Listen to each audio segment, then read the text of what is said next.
All right, so we are trying something new at the Deucecast that we have not done before. We are trying to utilize YouTube.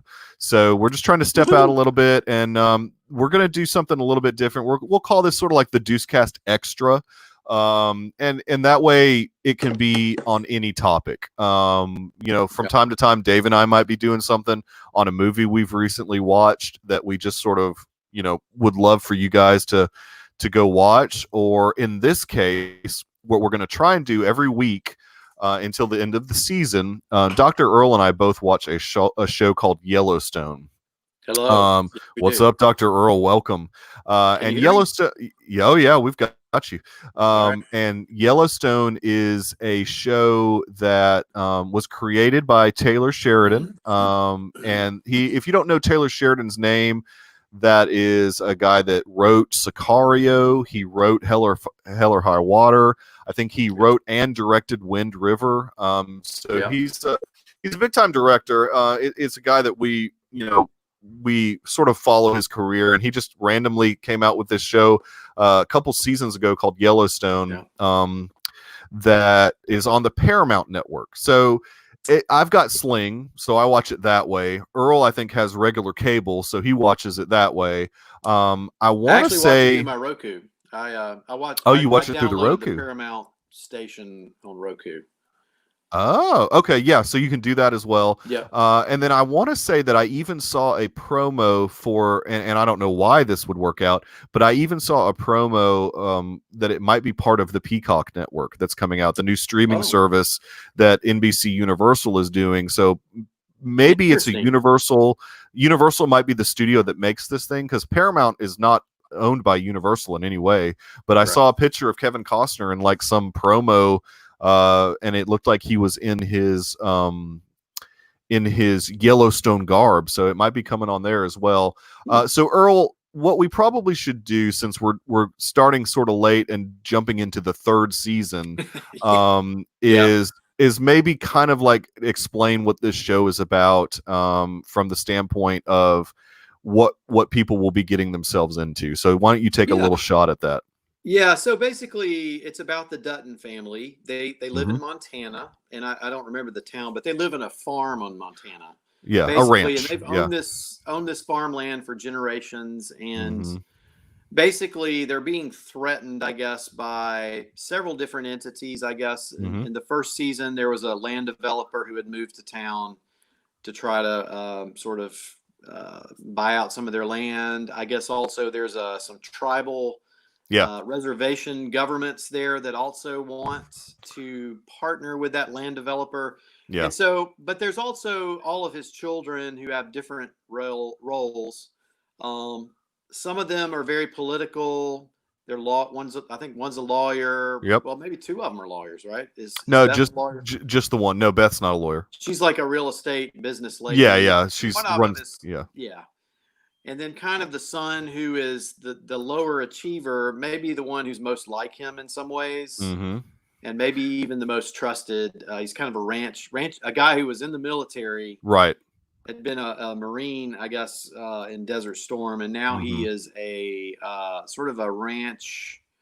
Well, his role changes throughout the first two seasons, but Yeah, yeah. he's a little bit of the black sheep, but now he's coming home, I guess, basically. And then, of course, Kevin Costner you have as Oh man. the patriarch. Which is, of course, what drew me to the show. I mean, everybody that listens to the Deucecast knows that I'm a Kevin Costner mark. I'm absolutely obsessed with everything Kevin Costner does.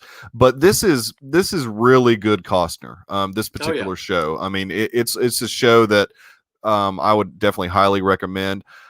It's sort of like, I would venture to say, like a Dallas or something like that, soap opera for dudes in a way. It's mean, got a little bit of that vibe. Yeah, yeah. I mean, season, I think. But a lot of it, I mean, there's certainly a bunch of different characters that you follow from time to time. Throughout the first two seasons, you're going to follow a lot of the ranch hands. Just a lot of what, so they sort of like pick up a couple guys that were having a rough time in life. One was in prison, one was into in the drug world or whatever. As you find out about Montana, with just the different like Earl mentioned, just the different people that are coming into play. Like you find out that within the Native Americans, there's a lot of drug use in that culture sometimes. But then, also with just the trashy white people, the that live in Montana also. I mean, drug culture in Montana is sort of there.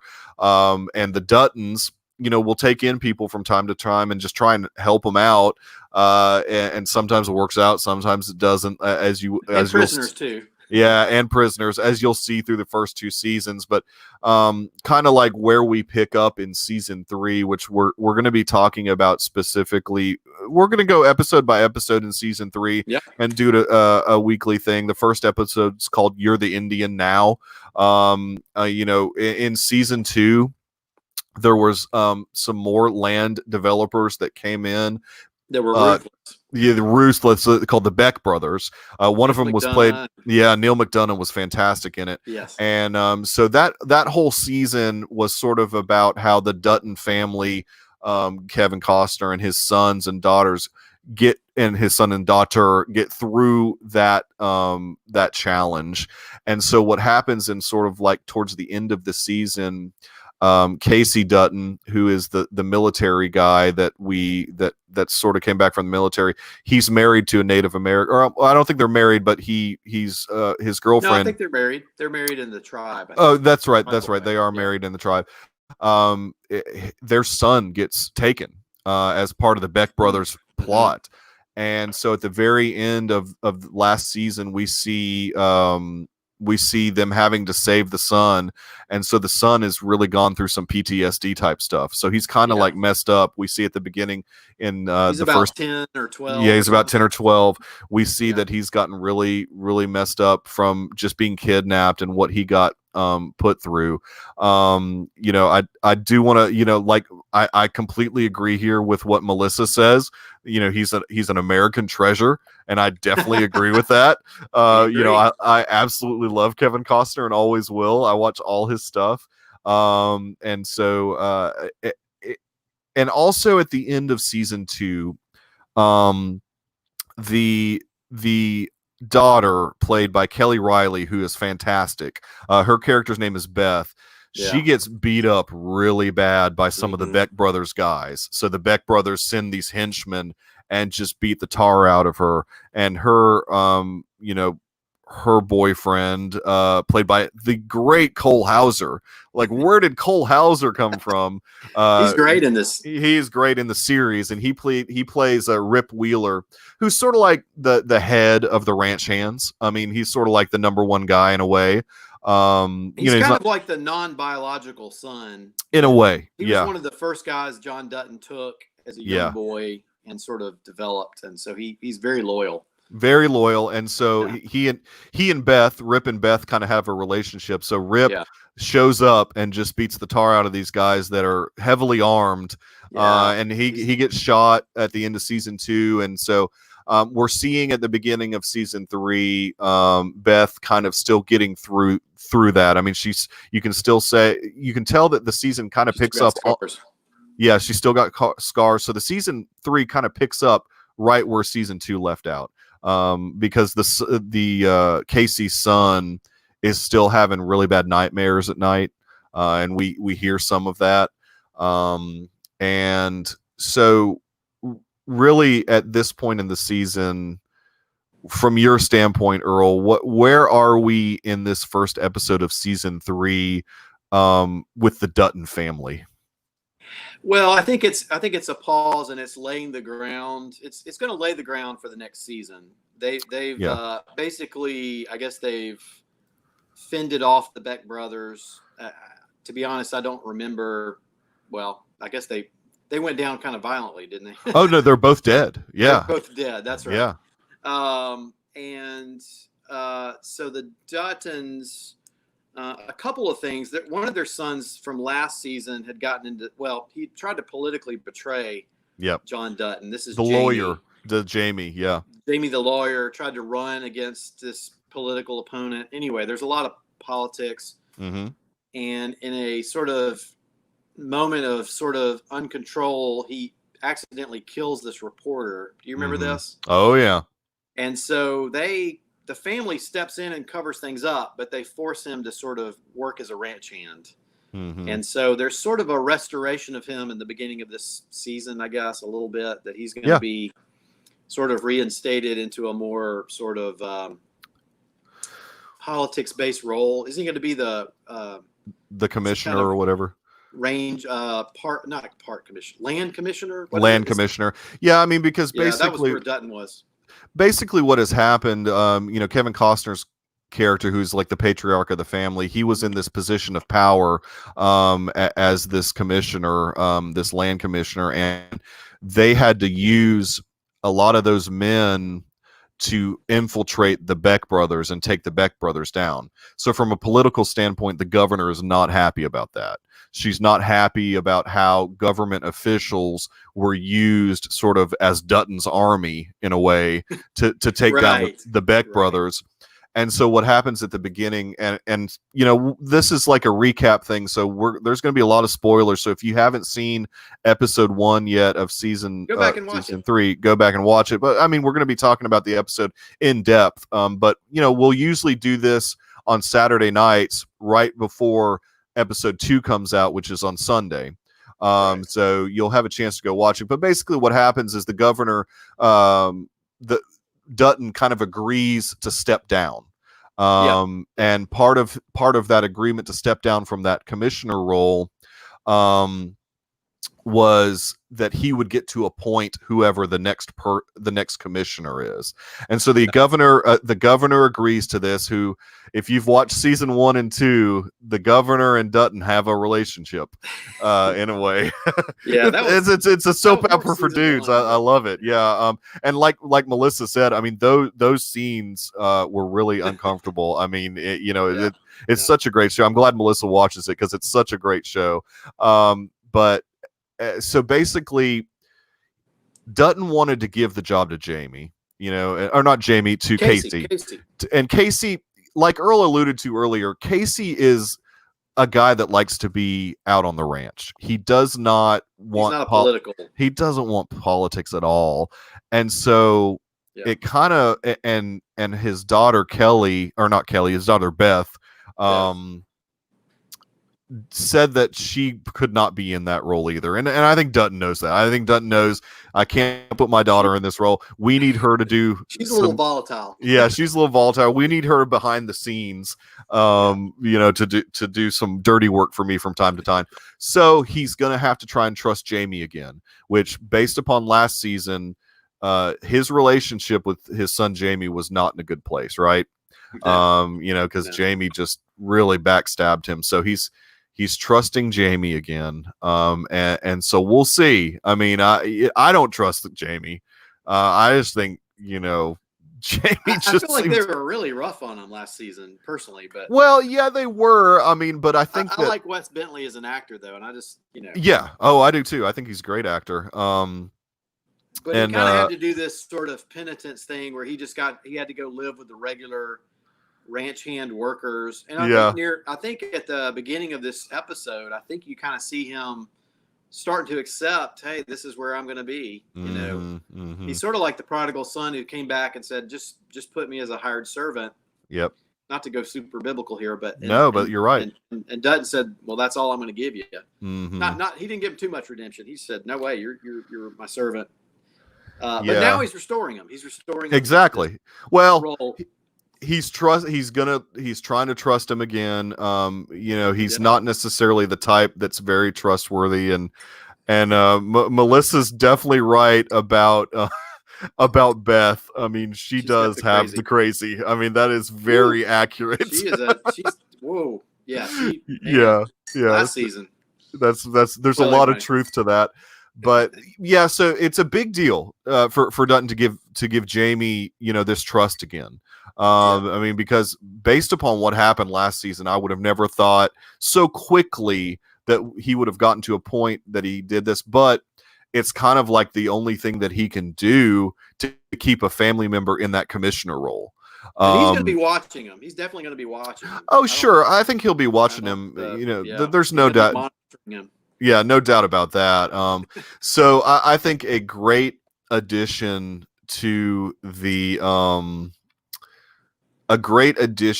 cast this season, and we've only seen a glimpse of him in this first episode, is Josh Holloway.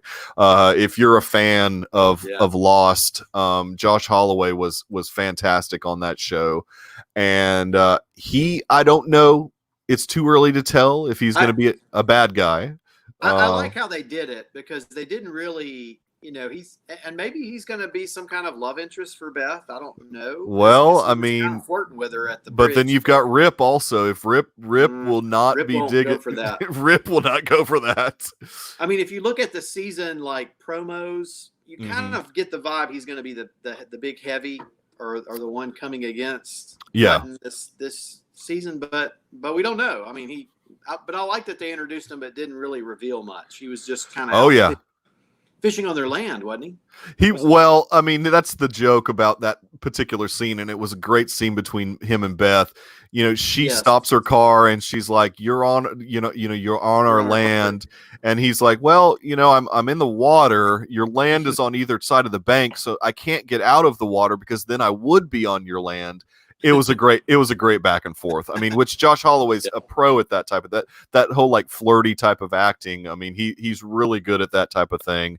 Yeah, I'm excited he's on the show. I think, and so and I think, I mean, there's a lot coming. I mean, it's going to be another very dramatic season, as every season has been.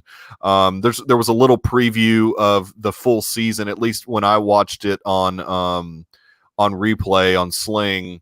There was a little preview for the season, and it just looks like it's going to be an insane season. But there's always the Native Americans in and around too. So Gil Birmingham plays, the head of the tribe that their land kind of bumps up against the Dunton Ranch.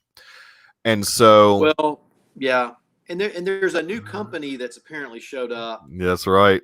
And I guess my vibe, I mean, I don't know what your prediction is. Don't you feel like Gil Birmingham, what is his name? Rainwater, yeah. Mm-hmm. And Dutton maybe joining forces. Yeah. I'm just wondering.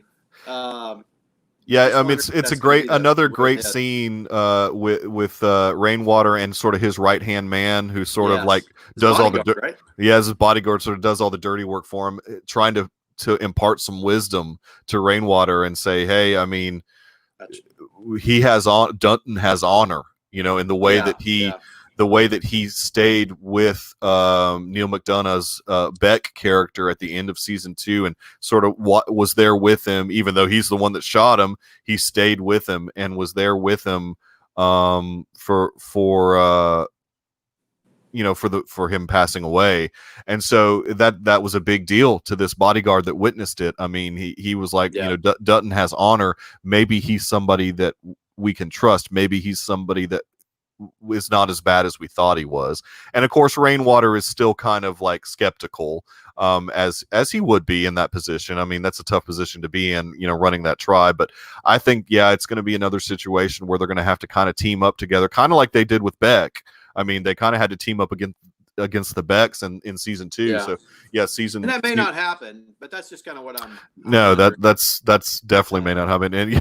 And Melissa, talking about Rip would completely lose his mind if if Josh Holloway's character. I mean, that's going to be some. It's going to be some volatile moments between Cole Hauser and Josh Holloway. So that'll be really good.